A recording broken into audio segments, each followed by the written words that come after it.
to the show. I appreciate you tuning in for another brand new review. So what's on deck for us here tonight?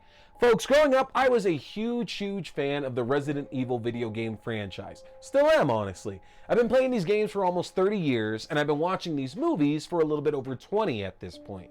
Now, I knew at a very young age that horror legend and zombie godfather George Romero was at one time attached to bring us the first film adaptation of the Resident Evil video game franchise. Now, the movie ultimately didn't work out, and over the years there's been tons of stories about why it didn't come to fruition. Filmmaker Brandon Salisbury has sought to make a documentary that would actually give us some definitive answers on what happened with the production of George Romero's Resident Evil, as well as giving us some insight into his storied career and the contributions he's made to the horror genre. So tonight on the show, folks, I'm going to be talking George Romero's Resident Evil. Now, let's not waste any time and jump right on into things. If you haven't seen the trailer for George Romero's Resident Evil before, this tells the story of how one of the most popular video game franchises of all time was at one point going to have a film created by Night of the Living Dead and Dead franchise creator George Romero. Now, for a number of reasons, that film didn't ultimately come to fruition, but the documentary focuses on that time where Romero was attached to the production, the script he produced, his work on the Resident Evil 2 video game commercial that was done overseas, and takes a look at Romero's career as well. This is the definitive telling of this story, and one of the best documentaries out there that follows Romero's career. And there you have it. Now, with this film, I think based off title alone, it would be very easy to think that we're just going to get a very short, concise, and focused documentary specifically on this movie. And I think that would be possible, but it probably wouldn't be as interesting of a film. Only because you have to have a specific interest into the Resident Evil franchise, and more specifically about things that we haven't seen in the Resident Evil franchise. And I know that there's a group of fans out there for it, but I don't know if a documentary specifically on this one aspect of it would ultimately work out. So Salisbury decides to take a smarter approach to it and actually gives us a lot of the contextual buildup for Romero himself. A lot of this might seem very much like it's kind of superfluous and that we don't really need this telling. It's like the idea of seeing Krypton blow up again in a Superman film, or seeing, Batman's parents murdered down crime alley in another Batman film. Like, we know these stories already. They've been told verbatim. But the thing about George Romero, though, is that there's not really these other documentaries out there about him. So while the first third of this documentary, because it's a pretty long one at almost 2 hours, the first third of this documentary very much focuses on his career. And again, it might seem a bit redundant. It's only redundant to us horror fans who really know George Romero in and out, and we followed all these stories over the years. If you don't know a lot about George Romero, you get a nice little history lesson.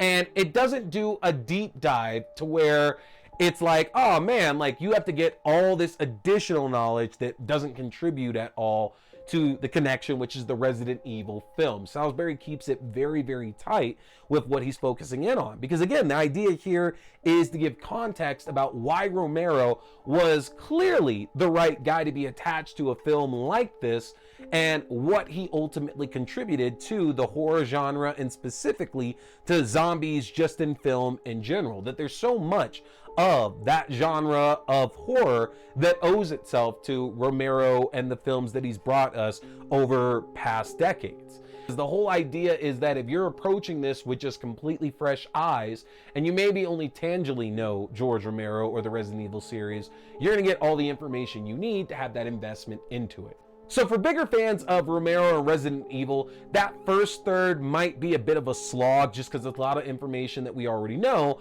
But if you're not big fans of either of those things, then it's good information to give to you. The movie then moves on to start focusing specifically on Capcom's attempts with Constantine Films to actually bring this first film to fruition. Now, I knew about Romero's adaptation.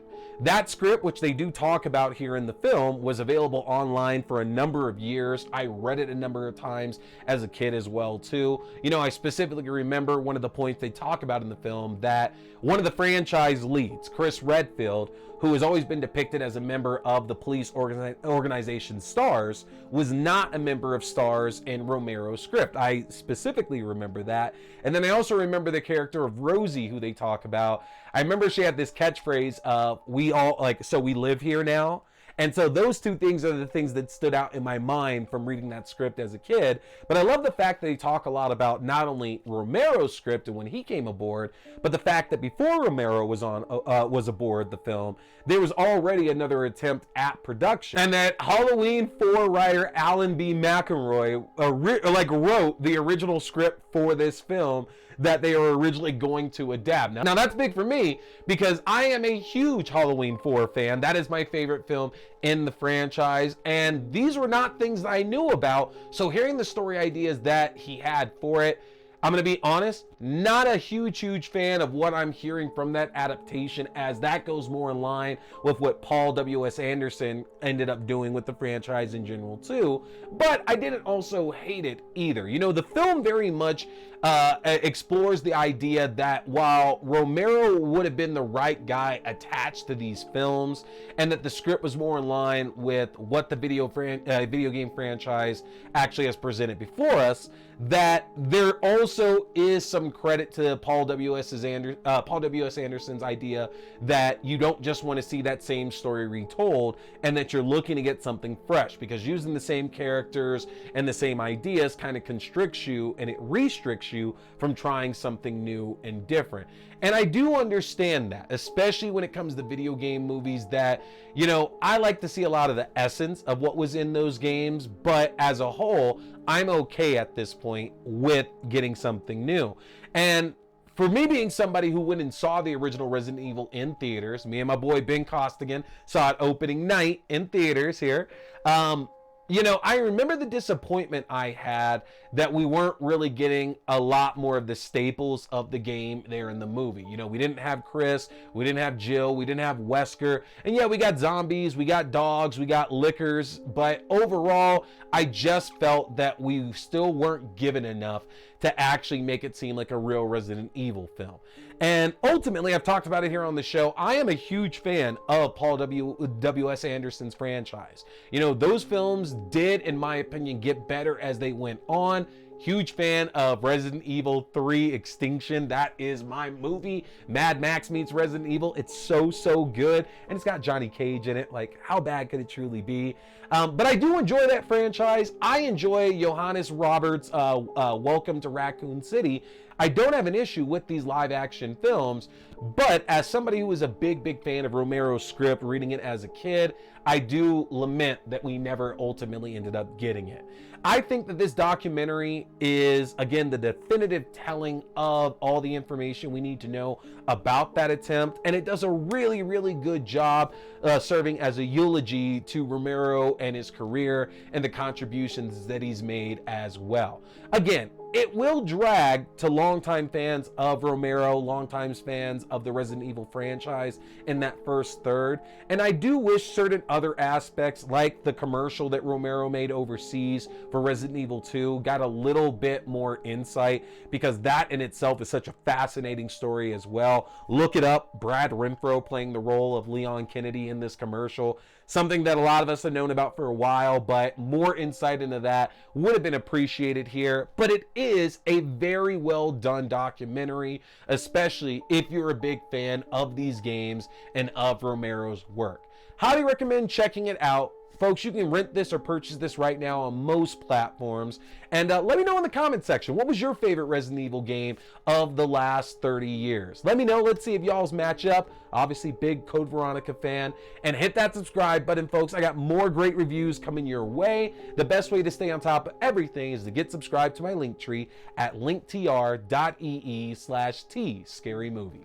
If you get subscribed to my Linktree, that's going to give you access to the YouTube page for the video versions of the show, to your favorite podcasting platforms for the audio-only versions of the show, to my Letterboxd page for written reviews and movie rankings through the year, to my TikTok page for full episodes, movie news, and movie premieres, to my Twitch page for all my horror gaming, including The Thing Remastered and Phasmophobia, and to my Fangoria shop page where you can enjoy a 20% discount off anything in the Fangoria shop. Take advantage of that, folks. Hit that subscribe button and make sure to stay tuned because I got more great reviews coming your way. My name is T. We've been talking scary movies. Stay scared.